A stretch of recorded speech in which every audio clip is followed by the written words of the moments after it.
Nous accueillons Fanny au 39 21. Bonsoir Fanny. Bonsoir. Bonsoir. Bonsoir Olivier. Bonsoir. D'où nous appelez-vous Fanny? De quelle région et quel âge avez-vous? Alors, je vous appelle du 65, du côté de Tarbes, D'accord. et j'ai 42 ans. J'adore cet accent. J'adore. Je ne me moque pas de vous, hein. J'adore l'accent du Sud-Ouest. C'est vraiment. Je pense que c'est le plus bel accent. Je sais que je vais faire peut-être des malheureux, mais je trouve que l'accent du Sud-Ouest est vraiment l'accent le plus charmant que nous ayons en France. Oui, il paraît. Qu'est-ce qui vous amène, Fanny? Écoutez, moi j'aurais voulu parler d'un sujet aux violences faites auprès des enfants. Oui. Voilà, c'est un sujet qui m'apporte beaucoup, étant donné que moi, enfant, j'ai subi divers types de maltraitance, Oui. ou dont je n'ai pas eu la chance d'avoir été signalée auprès des services pour pouvoir me venir en aide. D'accord. Comment Voilà. se Donc fait-il quand je que. parle violence, c'est des violences physiques, verbales et sexuelles. Oui. De la part Voilà. de qui? Différents Alors en fait, auteurs ou c'était un seul auteur. un seul auteur? Une maman malade, dépressive, addict à l'alcool. Voilà. Elle avait pas mal de soucis. Elle a eu beaucoup d'enfants, 9 en total. Et donc un monsieur qui habitait dans cette maison-là. Il y avait énormément de monde dans cette maison, hein, des parents, les copains des sœurs. Et donc ce monsieur, ce prédateur, qui lui abusait de moi à partir de l'âge de 6 7 ans, je dirais, à répétition, toutes les semaines, hein. Quelle horreur. Voilà, donc une maman qui se doutait de tous ses actes, hein, parce que Ouais. quand son enfant revient, elle m'envoyait très souvent dans mon petit village lui acheter un paquet de cigarettes, et elle incitait à chaque fois à ce que ce monsieur m'accompagne alors que j'avais eu la pour habitude d'y aller seule. Et voilà, et c'est là que les actes ont commencé auprès d'une vieille maison cachée. Ça a été très violent, Lorsqu'on a très 6 ans douloureux dans tous les sens. lorsqu'on a Oui, 6 ans, Fanny, et que, oui. on vit, ce type d'agression, qu'est-ce qui se passe dans la tête d'un petit bout de 6 ans comme vous l'étiez? Alors au début, il y a une peur, une frustration forcément, et à la fois un blocage total. On est complètement bloqué, quoi. On a l'appréhension, on a déjà la douleur avant que même quoi que ce soit se passe. Et on est emprisonné, quoi. Notre corps est figé, et je réponds plus, quoi. C'est fini. Euh, Dans les tout débuts, je ressentais des douleurs, et puis après presque plus rien, quoi. C'était presque mon corps se mettait en automatisme, quoi. Il répondait à tout ça. Ça a duré combien de temps, ça? Ça a duré je dirais 1 an ou 2. Les années sont très vagues. J'ai des repères face à ma période, parce qu'après j'ai été placée à la DAS, Oui. donc j'arrive à me donner des repères face à tout ça. Les années exactes, je les ai pas, mais 2 ans, je dirais, oui, ça. 2 ans, ça devrait être ça, oui. Et finalement, c'est le placement qui vous a sauvé en fait? Le placement m'a sauvée de ces violences-là, Oui. mais ne m'a pas sauvée de la souffrance. Déjà, de la violation sur mon corps, hein, Bien je veux sûr, dire, bien sûr. j'étais une petite fille complètement éteinte, et la souffrance d'avoir perdu sa maman aussi, parce que j'avais une maman qui était très violente avec moi, et c'était ma maman. Oui, oui. Donc une Vous maman, on étiez l'aime, et moi, le bien du mal, on ne le connaît pas à cet âge-là. mais oui. On nous apprend, Mmh. on nous inculque tout ça. Donc j'ai été très malheureuse pendant des années. Et jamais, jamais je n'ai parlé de tout ça à quiconque. Combien de frères et sœurs, étiez-vous? Alors j'ai 8 sœurs, 8 9 sœurs, avec moi, ouais.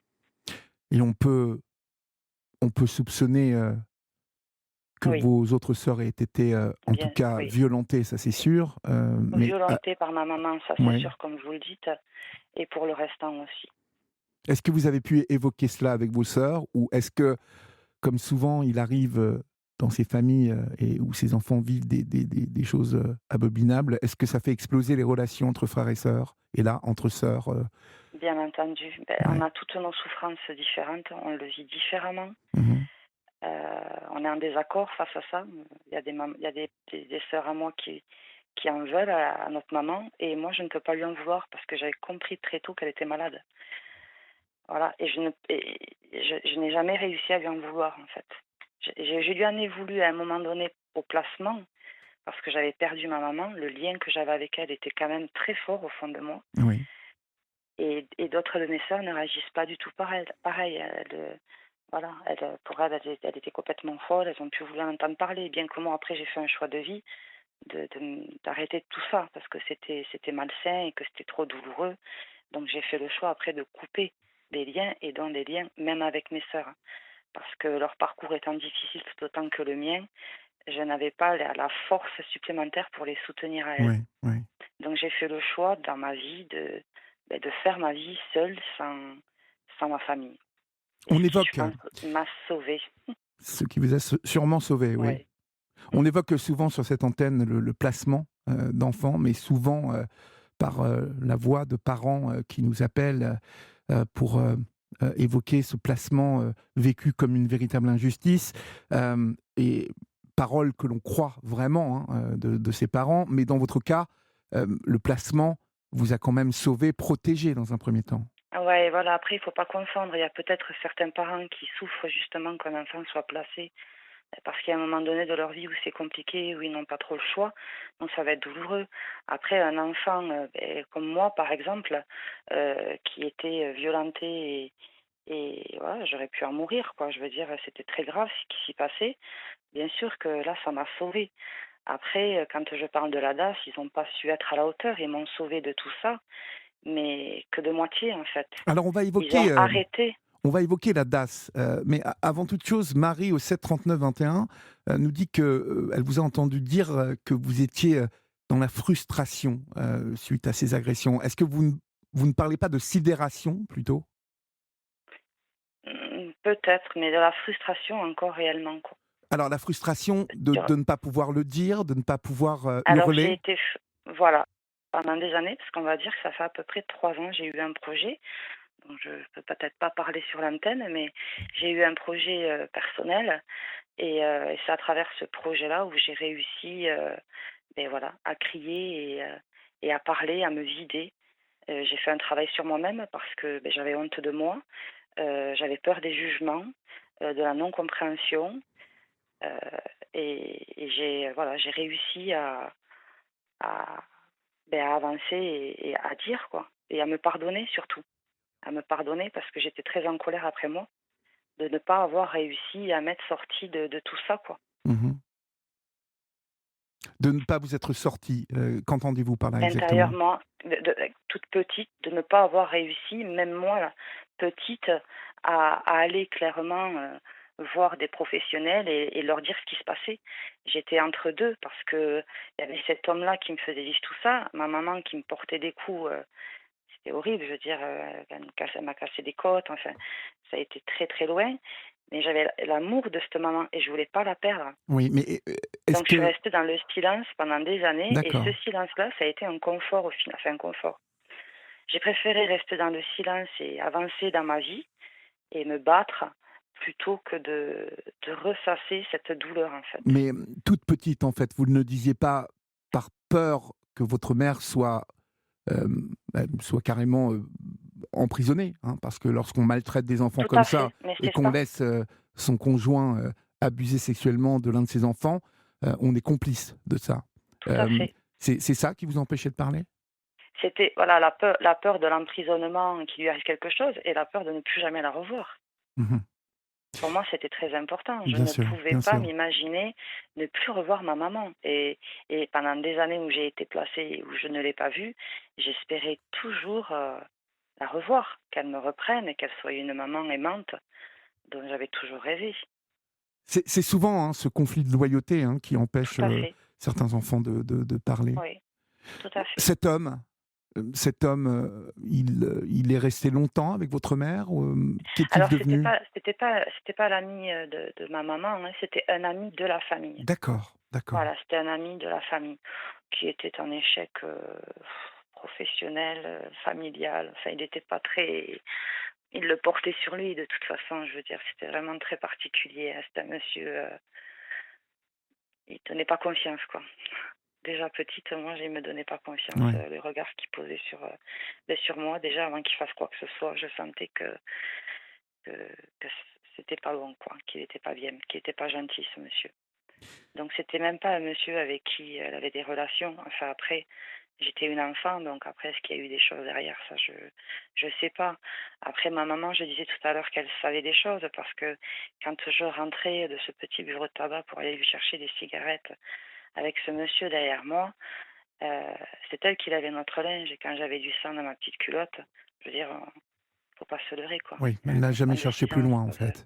Elle n'a jamais cherché plus loin, donc même là-dessus, on sentait bien que elle aussi, elle avait des problèmes. Dans quelles circonstances vous avez été placée, alors, Fanny? Alors écoutez, j'ai été placée, il y a eu une explosion, hein. Ma maman, elle a fini par partir, elle a quitté la maison avec un copain, donc il y a une assistante sociale qui est venue à la maison. Comment ça s'est passé étant enfant, je ne sais pas trop, hein. Une assistante est arrivée, on m'a présentée à une famille d'accueil Oui. et voilà et on m'a placée auprès de cette famille d'accueil. J'y suis allée une fois avec l'assistante sociale et puis ma maman pour aller visiter. Je pleurais dans la voiture parce que je savais que ça sentait la fin, que j'allais plus la voir. Et puis quelque temps après, l'assistante sociale est venue me chercher seule et elle m'a placée dans cette famille d'accueil où ça s'est très mal passé. Vous y êtes resté longtemps dans cette famille d'accueil ou Non, vous j'y avez suis été, restée une année. J'y suis d'accord. restée une année et après, à ma demande, j'ai fait une demande auprès du juge pour partir dans un foyer avec d'autres enfants qui m'a été accordée un an et demi après. D'accord, vous êtes resté, placée jusqu'à vos 18 ans ou vous êtes, revenue dans votre Euh, famille? je- Alors, non, je suis restée à peu près jusqu'à l'âge de 16 ans, 16-17 ans Oui, dans ce foyer, avec des tentatives de vouloir revoir ma maman. Heu, vos sœurs? Vos avec sœurs des ont-elles été échecs. J'ai placées? vu des sœurs, voilà, il y en Ouais, avait qui étaient placées dans ce foyer et qui partaient parce qu'elles étaient majeures, donc on s'est croisés quand même à un moment donné, hein. On se croisait quand même, on s'est vus quelques fois et ma maman avec qui j'ai essayé de renouer des liens mais bon, ça fonctionnait pas, quoi. ouais. Il y avait pas de lien. Moi, je les avais, mais elle les avait pas. Voilà, Quel impact, donc ça a eu sur vous, par exemple quand vous êtes sortie de la DAS, quand vous aviez 18 ans, quelle jeune fille vous étiez alors? alors j'étais une jeune fille rebelle, heu, on va dire un petit peu addict à la drogue. Oui, C'était mon seul moyen de m'apaiser, hein, via c'est souvent ce qu'on rencontre et à partir du moment où j'ai quitté le foyer, j'ai senti une liberté parce qu'il fallait vraiment que je parte. Je sentais qu'il fallait que je parte, faire quoi? Je ne sais pas, parce que je n'avais pas la tête à étudier et personne ne le comprenait. C'était pas maintenant, c'était je ne pouvais pas, je n'y arrivais pas. J'avais trop de choses à l'intérieur à régler et qui m'ont pris des années, hein, parce que là je sais pas si un jour j'arriverai au bout parce qu'il y aura toujours des séquelles.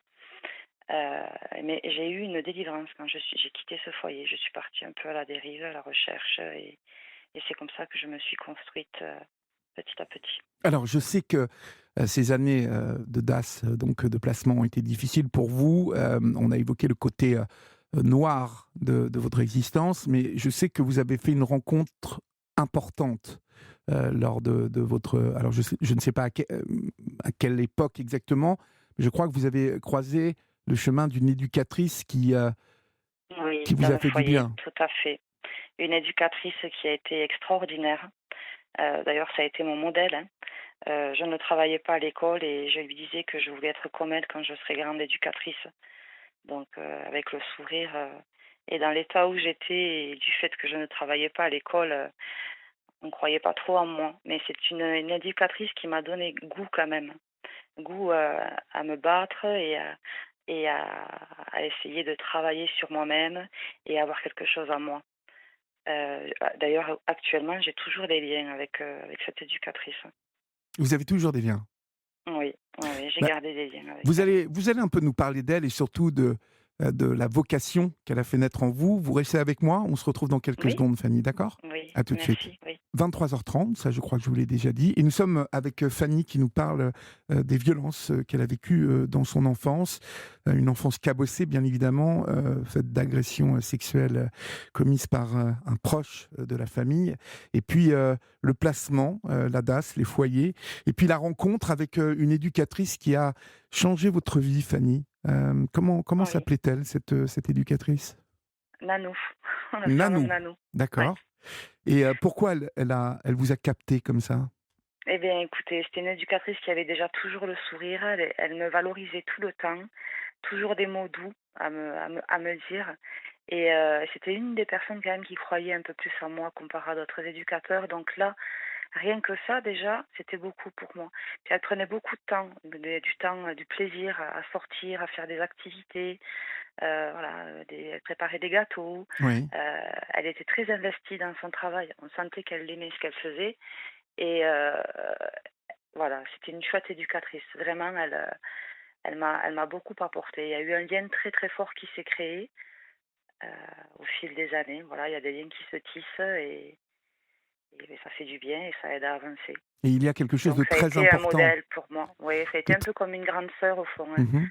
parce Et elle qu'elle vous a fait avait à peu près l'âge d'une confiance. de mes sœurs. Elle vous a fait Oui, tout à confiance. fait. Elle me C'est, donnait confiance en c'est moi, oui. important Tout à d'évoquer fait. cela parce que lorsqu'on est jeune, euh, même si voilà, on n'a pas besoin d'être placé, mais quand on a une vie cabossée en plus, on n'a pas eu la chance de naître dans une famille où on nous donne amour, éducation, euh, eh bien c'est important que quelqu'un d'un seul coup, en adulte, fasse confiance. Euh, C'est ça. Vous dise mais non, mais toi, tu sais, tu peux réaliser des choses, tu peux y arriver. Mmh. Je pense que ça a changé votre vie, hein, cette rencontre. Tout à fait, tout à fait. Parce Et puis elle le qu'aujourd'hui, disait naturellement, donc avec toutes ces personnes autour de moi qui ne croyaient pas en moi, on sentait que c'était vraiment réel et c'était fort, donc ça m'a beaucoup aidée. Elle se rendait pas compte, hein, parce que des fois on en discute encore aujourd'hui, de l'impact, qu'elle a eu, à mes yeux, quoi. mhm, quand on a quand on a vécu l'enfance que vous avez vécue et ensuite la jeunesse que vous avez vécue et qu'on met tout ça au service des autres, parce qu'aujourd'hui vous êtes devenue éducatrice, est-ce que vous avez quelque chose en Je plus? suis AES exactement. J'aurais aimé être éducatrice, peut-être que j'y arriverai. Peut-être que j'y arriverai, je suis AES, accompagnatrice éducative et sociale. D'accord, mais bon, Voilà, ça c'est reste quand même dans le milieu social, on oui, est et puis d'accord. c'est éducatrice quand même un peu, hein, Oui, dans parce qu'une l'éducation, on fois est que les d'accord. mômes se retrouvent en face de vous, ils ne savent pas si vous êtes AES, éducatrice ou tout ce qu'on apporte à quelqu'un. Exactement, On n'a pas oui, besoin, souvent je le dis hein, à ma fille, on n'a pas besoin d'être surdiplômé. On fait aujourd'hui notre vie avec ce qu'on a dans la caboche et dans le cœur surtout, hein, dans le c'est ventre. Et ça. Mmh. ce qu'on peut apporter dans ce milieu où vous êtes confronté à des enfants cabossés, hein, vous-même aujourd'hui. C'est important de Oui, leur des apporter quelque adultes et chose. des enfants, oui, Des tout à adultes fait. aussi. Des Mmh. adultes. AES, en fait, donc vous travaillez dans quel milieu aujourd'hui? Vous Je vous travaille occupez de dans un qui? FAM, un foyer d'accueil médicalisé pour adultes D'accord. handicapés, Mhm. et j'interviens aussi en IEM avec des enfants. D'accord. Et vous avez aussi réussi votre vie en tant que femme, si j'ai bien compris. Tout à fait, oui, oui, tout à fait. 3 enfants. J'ai 3 enfants, je suis mariée, Oui. voilà, on avait une petite maison, on s'est construit une petite maison, on arrive quand même à à avoir une vie, paisible, À vivre heureux, à en tout vivre, cas. voilà, c'est ça. On essaye parce qu'il y a toujours des séquelles à l'intérieur, mais Mhm. on se bat, enfin je me bats tous les jours pour, oui, Alors justement, sans vous, relâche. vous évoquez les séquelles, vous évoquez votre Mmh, combat de tous les jours. c'est ça. Euh, il a fallu passer par quoi pour arriver à cet équilibre, à ce bonheur-là, qui me semble tout de même assez établi, hein, pas fragile, même si vous vous battez toujours sûrement contre des Tout à fait. fantômes qui passent.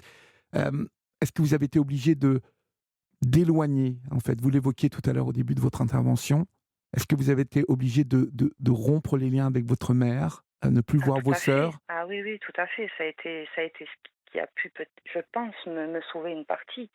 Parce que pendant des années, quand on est jeune, on essaie quand même, hein, je veux dire, de garder des liens. On n'a pas eu les mêmes souffrances, on a géré les souffrances différemment. Voilà, on n'a pas le même ressenti, on n'a pas eu la même éducation. Heu et comme je l'ai expliqué tout à l'heure, je n'avais pas la force pour pouvoir continuer et soutenir, mes sœurs face à leurs souffrances. Parce que déjà moi, c'était très compliqué pour moi. Donc j'ai fait effectivement le choix de couper, les liens avec toutes mes sœurs pour pouvoir, m'occuper de moi. Voilà, Et pour pouvoir m'occuper de moi. c'était incontournable de couper avec toutes vos sœurs. Ah oui, ah Que oui, sont-elles devenues? Est-ce que certaines d'entre elles ont réussi à se construire comme vous, majoritairement, en fait, Majoritairement, non. non, d'accord. Non, Ouais, majoritairement, non. ouais. Il y en a une ou deux, enfin, peut-être on doit être deux ou trois sur les 9, pas plus. Donc c'est pour ça que je vous dis que c'était trop compliqué pour moi. Je pouvais pas, quoi. Je pouvais pas être l'éducatrice de mes sœurs, c'est pas possible, par exemple. C'est pas possible. Donc j'ai fait ce choix-là. Que aujourd'hui je peux pas dire que je le regrette parce que c'était me sauver à moi et voilà, j'ai ma famille, j'ai des enfants que je veux protéger aussi, je veux essayer de leur apporter la meilleure vie possible. Donc je veux pas qu'ils aient un regard sur cette famille-là. Ouais, ouais. Et Vous a ma maman, j'ai coupé des liens aussi avec elle, très, très jeune, hein. Je veux dire, je l'ai eu croisée 2 3 fois. On est passé à un tribunal il y a 10 12 ans à peu près. Une affaire, voilà, très grave aussi, criminelle. Et donc j'ai retrouvé des sœurs. On a été quand même, ensemble. On a affronté ce sujet-là ensemble, Ouais, douloureux. ouais, À la sortie, elles sont toutes parties et moi, j'étais devant le tribunal, j'attendais, j'essayais de décompresser et derrière, il y a ma maman qui est arrivée et elle devait rentrer toute seule et n'ayant pas de véhicule et pas de permis, elle m'a demandé si je pouvais la ramener chez elle. Je l'ai ramenée chez elle. ouais. Je me devais de la ramener chez elle. Mmh. Mais après, c'était terminé, quoi. Après, voilà, je t'ai ramenée à ta maison, t'es en sécurité, j'ai fait mon travail, mais je rentre chez moi. Qu'est-ce qu'elle est devenue, votre mère, en fait? Vous le savez ou Non, non? non, Elle enfin, elle n'a jamais si, cherché à c'est prendre, devenu une dame, elle est complètement paumée, je veux dire, ouais, l'alcool, elle s'est noyée dans l'alcool, elle est complètement dépérie. Enfin, je veux dire, je sais même pas si elle se rappelle qu'elle a autant d'enfants. ouais, ouais, Dans l'état déjà où je l'ai vue il y a une dizaine d'années, c'était choquant, quoi. Elle était physiquement, elle était une dame morte, quoi. ouais. Elle n'a Très donc fanée. jamais cherché à reprendre contact avec vous ou Non, avec ses petits-enfants? non, non, jamais, D'accord. jamais. Bon, vous allez bien aujourd'hui? Je vais bien aujourd'hui. Bon, J'avance avec mes blessures, mais je vais bien. bon, Pas facile d'élever des enfants quand on n'a pas eu d'éducation. mais C'est très quel compliqué. âge ont-ils, C'est ces pas facile. enfants-là, aujourd'hui? Alors, 22 ans, 19 ans et 7 ans. D'accord, donc il y a 2 grands et un petit Et haut. la petite dernière, voilà, c'est D'accord. ça. Et pas facile, c'est vrai, c'est très très ça a été très compliqué pour moi. J'ai fait au mieux, mais apparemment je m'en suis quand même sortie avec brio parce que mon entourage me le dit, mais Mmh. c'est avec beaucoup de souffrance et puis on n'a aucune base et on a peur de faire une bêtise, Et on puis vous culpabilise manquiez pour de beaucoup de choses. confiance. Vous manquiez de Voilà, confiance en on vous. culpabilise pour tout et n'importe quoi. Ouais. C'est quand même, ça a été effrayant. Au départ, ça a été effrayant, ouais. Donc c'est pas facile.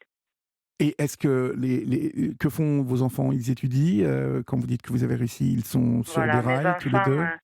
voilà, ils sont sur des rails, ils vont bien, ils sont grands, voilà.